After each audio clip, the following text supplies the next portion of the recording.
Okay, welcome everybody. I guess we're sitting here at about 10 days away from spring starting, so we're getting closer. We're not as off season goes. I start with where we're at with our winter conditioning. We're not ready to wrap that up yet. We still got another week and a half of that before we roll right into spring practice. So our focus here is still off season conditioning, winter strength and conditioning, and we'll continue to focus on that here for the next week and a half, and then we just obviously quickly roll over into the spring practices. But I think it's going good. Once again, Mike Joseph leads the charge with that, with him and his staff. I think we have the best strength and conditioning staff in the country.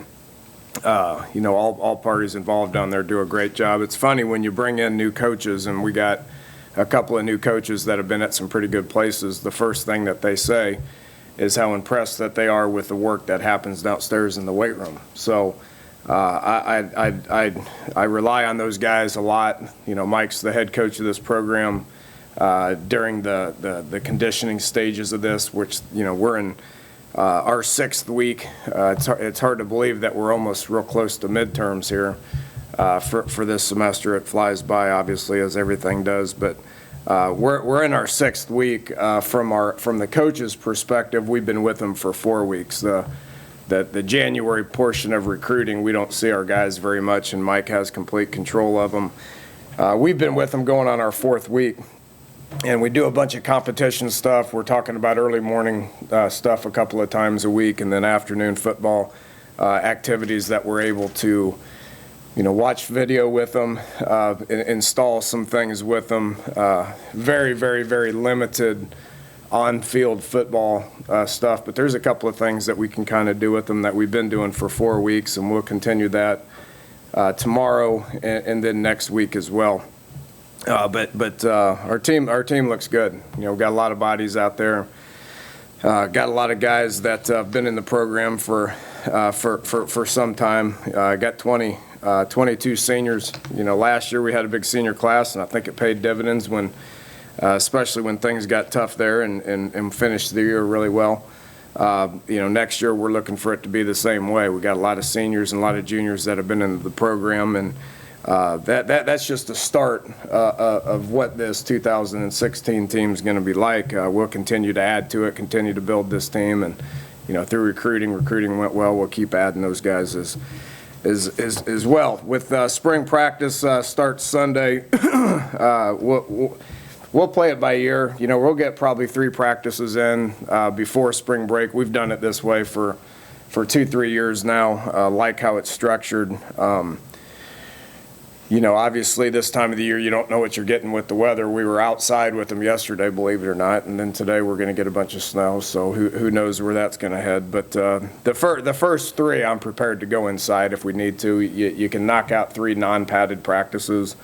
That gets you a couple of weeks closer to potentially some good weather. So once we get back from spring is really the heavy work.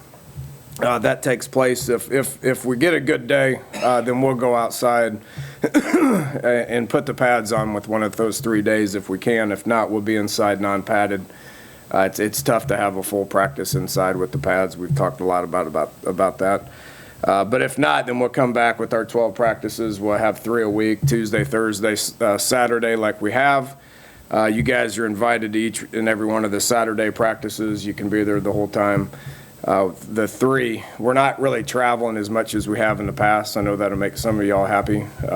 We'll be up on the practice field for those 3 Saturdays, probably somewhere around noon. I haven't really set the schedule yet.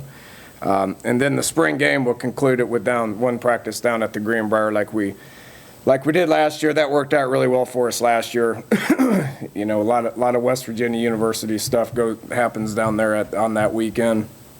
Going to make it a real spring game, so we're anticipating more people there than we did the previous year, which was a really good turnout last year. So pretty fired up about that. Not going to give it, not going to give out a depth chart at this time. I think for obvious reasons. I mean, we got 8 starters back on offense. You can kind of pencil in and figure out who some of the guys are that have played a whole lot of football for us. I mean, those guys are going to have a little bit of the upper hand, but with a lot of bodies out there at specific positions, I mean, you never know how things are going to go. So a depth chart towards the end of spring is going to do everybody a little bit more good than it is at the beginning. We change our depth chart daily. Our players know this, and it's changing right now with even the very limited amount of football time that we have. So once we get into real football time, it'll change a good bit. And we'll talk about position battles as we get through the spring. But there's a lot of opportunity for guys to improve, a lot of opportunity for guys to make moves, and there's going to be some battles at a whole lot of positions that I'm very, very, very eager to be able to watch and to follow. So, 8 guys back on offense, 4 guys back on defense. We all understand we lost some pretty good players that were at the combine here a couple days ago. It's been fun kind of following those guys and leading on to the draft. I think what those a lot of those guys' names will get called. To me, it's not a sign of panic. Everybody wants to say, well, how in the hell are you going to replace those guys? Well, the same way we replaced the previous starters with them. Our guys went out and recruited pretty good, and our strength and conditioning program's pretty good, and our football sense around here is pretty good, where I think we're developing some guys that have opportunities to go play in the next level. So, yeah, we're going to take a little credit for that, from developing some of those guys. And I think we got a bunch of guys on the roster right now that are going to do the same thing. They're going to develop. We're going to practice them hard. They're going to lift and run and play football and probably put some guys out there that make a whole bunch of plays next year. So that's what spring ball is all about, and we're looking forward to getting started. So with that, we'll take some questions. Data position changes? Anybody you're going to switch around? Yeah, a couple. We got with bringing Coach Wickline on. He's handling kind of all the hybrid guys offensively. Okay, so he's going to do all the tight ends, H backs, guys that are tweener position kind of guys. He's gonna take all those guys and he's been so good to when we watch all of our cut-ups and everything, he's looking at it and kind of putting his spin on it a little bit with his ideas, and that's always been a position that's kind of got overlooked a little bit. Dan Gerberry did a really good job with Cody Clay last year, and I think it helped Cody. We're going to take it a next step and let Wick do that. Wick he'll be able to coach all the old linemen at times with these specific guys. He'll be able to do some backfield stuff with some of these guys to be able to tie everything together. We moved John Lewis to tight end. We just don't have a lot of tight ends in the program right now. We will eventually. We got Wesco coming in, but Johnny's going to come over and play tight end. Alex Brooks was a reserve linebacker that's going to come over and play fullback. So with having Ferns and Wolfley and Eli, that's a bunch of bodies now that you can just keep doing that. If you have one guy that just keeps, like at fullback, you do some lead stuff and you just keep pounding those guys. I mean, they wear out, and if you don't have backups, you can't run those schemes anymore. So, we added a couple of guys there that can do that. Other than that, that's pretty much it. Marvin Gross has been going back and forth from linebacker. He doesn't gain a whole lot of weight, so we need a spur right now. He's going to give us a body at spur. Other than that, that's about it. Is Burns a fullback tight end or both? Both, and Eli can be both too. With the emergence of Eli as a true fullback, running back kind of guy, which I think Ferns can do that too. It allowed Cody to spend most of his time as an attached tight end, and that was pretty good for us. From the blocking schemes, everybody's like, well, Cody didn't have any stats. You didn't throw him the ball. Well, Cody can't run. But he did a lot of stuff to enable us to be able to have the leading rusher in the Big 12. That wasn't just all Wendell. As much as I love Wendell and think he's a good player and going to play for a long, long time, we did some good stuff up front. That started with the quarterback. That was did some things to hold the backside a lot, things you're not going to be able to see, things you don't give them credit for. Also, coaches, I think, did a good job of scheming some stuff up. The O-line had a pretty good year coming off the ball, run blocking, and then having those hybrid kind of guys with Eli and Cody, that gets you in a pretty good place running the ball.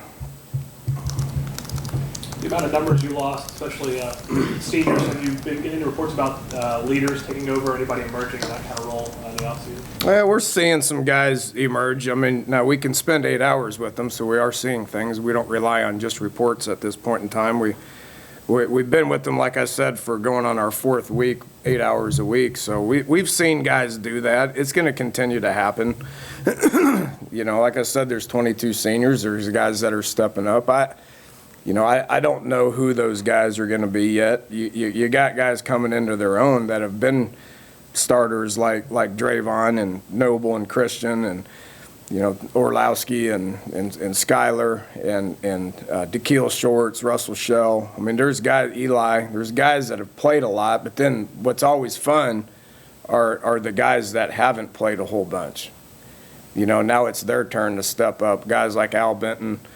And Jeremy Tyler, the corners, Nana and Crawford and Rasul, all these guys are guys that are poised to now make a difference.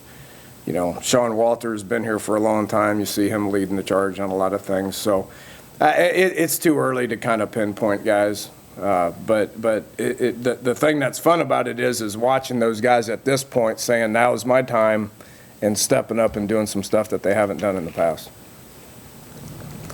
Dana, you mentioned John Lewis. Any other players, I assume he's got a scholarship now, any other players you've added on scholarship that were already in the program? There's about 5 of them that are on for the spring that aren't guaranteed to be on for the fall. That and the reason that is because we had so many kids graduated and guys that are gone. So there's an empty pile of scholarships. But when you go out and you sign as many kids as we did, those scholarships for the fall are already accounted for now. So none of those guys are guaranteed one right now. John is definitely a guy that's in the line. Probably the number 1 guy that's going to get one is Kahari Sharif. He's been around here for 2 years. He's a great student. He's going to play ball for us again this year. He played a little bit last year. He'll be the first one to get it because he's a senior. You always take care of those seniors first. But you're not going to totally know it until August. Right now we're at we're over 1 right now. And attrition's always going to happen. There's going to be a guy, not do what he's supposed to academically or not live up to the the social standards that we put on these guys. So something's going to have one of the recruits may not qualify. I mean, there's always those examples, and so you can't promise these guys that they're going to get taken care of in fall until that happens. Any change in the structure of spring practice, like full team stuff versus skill development? Any way you're changing that approach, or pretty similar to the past year? We're going to have a spring game. Even though we don't have a stadium right now, it looks pretty good out there. They're clearing things out. A lot of times coaches say that because they don't have any support and they don't want to have a spring game. And so they cancel spring games and they say, yeah, we're just going to work on skill development. Well, bull crap. I mean, there's enough time in spring to work on skill development, to work on offense and defense and special teams. If the 3-hour practice 15 times, I mean, that's too much almost. So you got plenty of time to be able to accomplish everything that you want to. We did a study a year ago, and I don't have the exact number. I can get you this exact number with live reps and team reps that we had a year ago, and the only team that got more live reps than we did a year ago was Houston. And, they had probably about 70 more live reps than we did. Because I feel like our numbers are pretty good. We got 3 full O lines. We got 3 full D lines. I mean, we're going to play a lot of football. And there's still time to be able to work on developing your skills when it comes to being a football player at specific positions. Dana, with Javon, obviously missed the bowl game. Is he in line to be able to fully participate in all the spring stuff? I'd be surprised if these receivers don't turn some heads this spring. Not just him. Shelton looks great. Karan White looks great. Gary Jennings looks great. Devontae Mathis looks like he's decided he wants to contribute. DeKeel has made a bunch of plays. Crest is doing a whole bunch of things for us, so don't be surprised to see him line up in a bunch of different spots like he has. Ricky Rogers is doing some things. So got not just him. That's one example of guys that, why don't you put depth chart? I don't know any of those. I don't know which of those guys are going to step up and be real guys. I mean, I think they all got a chance to be pretty good. It's why I'm pretty excited about spring, is to work with these guys. And, we got a lot of arms, so we'll be able to throw it a bunch. We'll be able to catch it a bunch and be able to work on these guys and see which one of these guys are going to step up and make a whole bunch of plays and score a whole bunch of touchdowns. Can you identify a couple areas? I guess that's one. Welcome where back, you feel- Mitch. Hadn't seen you in a while, man. Where you feel really comfortable, and then a couple areas where you feel like. Position-wise? Yeah.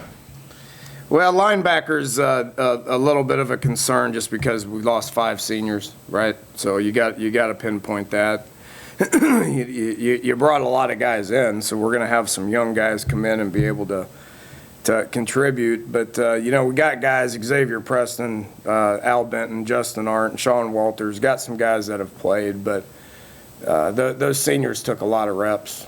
So that's a concern. I think we're in a better place D-line than we've ever been. Safety, lost some pretty good ones. The one thing is, Carl's going to be the number 1 safety taken in the draft. Well, hell, we didn't have him for the whole year, So, got Jared Harper a lot of reps, Jeremy Tyler, Drayvon's going to step in and do things. So, you say, gosh dang, how are you going to replace those 2 guys? Well, we're replacing them with guys that are juniors now, as opposed to the last time we lost safeties, we replaced them with these guys that were freshmen. So it's nice not to have to replace them with freshmen.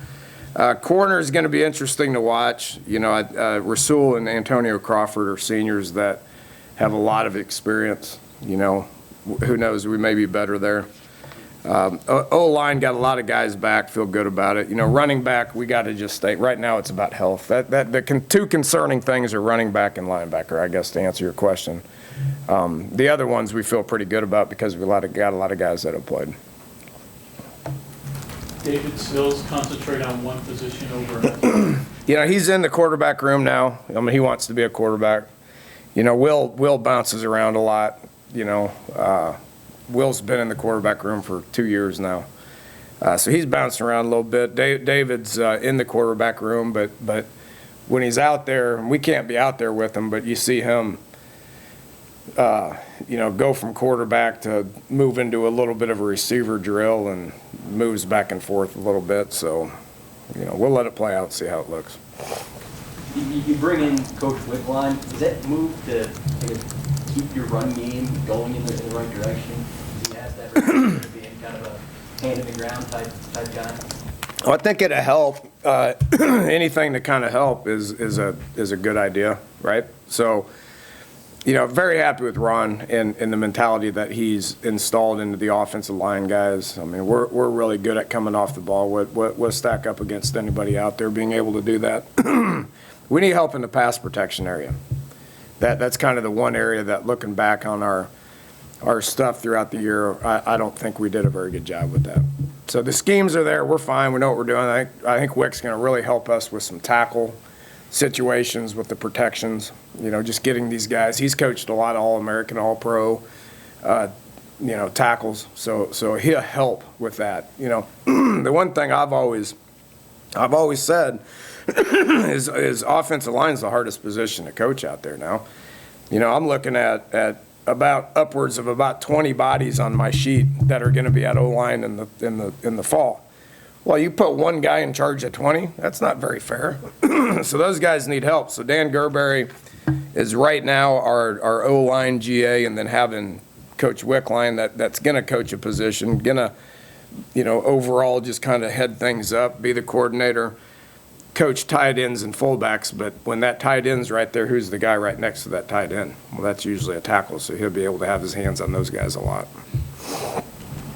Do you have a cornerback coach yet? No, we've brought some guys in.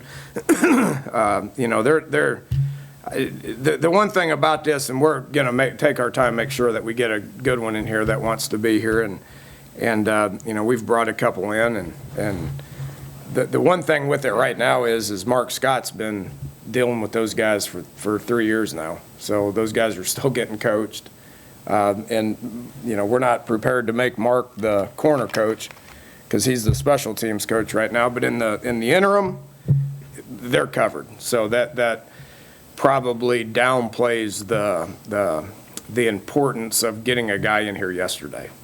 So we'll make sure we get the right one. Dana, you talked about Crest and Sills in the quarterback room. Obviously, Chugnov was a guy that got a lot of reps in as much as he could during the fall, and now this is his time to show it. Put him into perspective. What will his opportunities be in spring? What does he have to show you? Well, he's got a lot of reps because we kept him with us for the majority of the year last year. He took some second-team reps throughout the course of the year.